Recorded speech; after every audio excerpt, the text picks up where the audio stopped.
Tania Mihailuk and Sky News contributor Claire Rowe. Good evening to you both. Great to have you both on.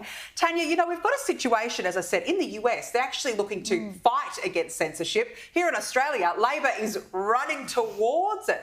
Do you hold concerns for this bill? Oh, look, you have to. Look, it's mad in name and mad in nature.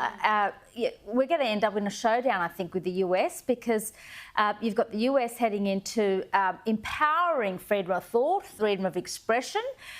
We know that Donald Trump will have a very anti-censorship leadership.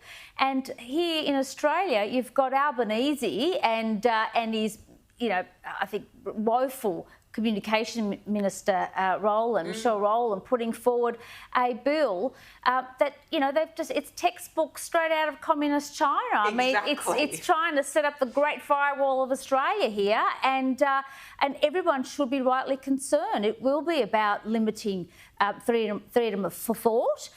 It will be about limiting not just people within politics, but all across different industries. You know, the idea that we would try to regulate what people put on, you know, the content they put on the internet is absurd. You know, it's like, it's not a state library where you could just pick and choose what books you want on the shelf, okay? It doesn't work that way, the internet.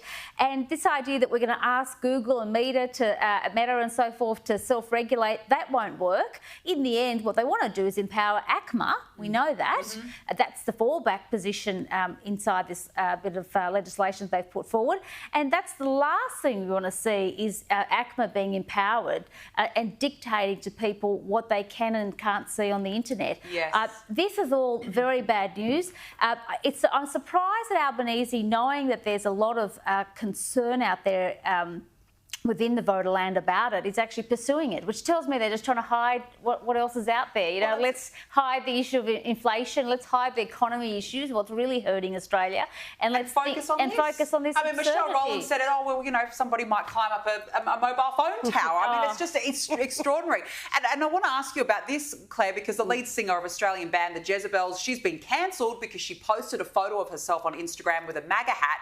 She said she did it for shock value, to get the attention of followers, and to condemn Labor's misinformation bill in that extensive post. I mean, Claire, anyone who stands up to it is a hero in my view. But the reality is she could possibly be done for misinformation. Yeah, absolutely she could. And like you both said, the elephant in the room is actually who is the arbiter of who decides of what misinformation is.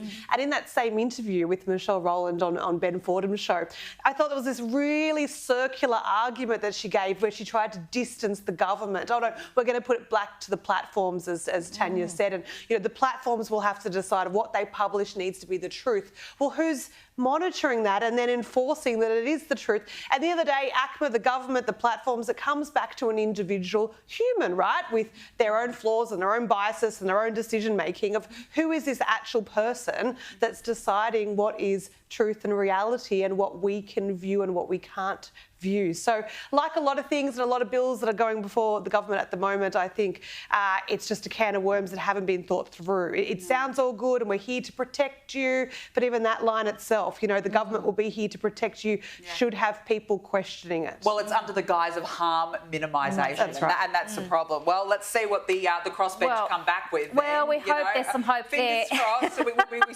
we certainly hope so.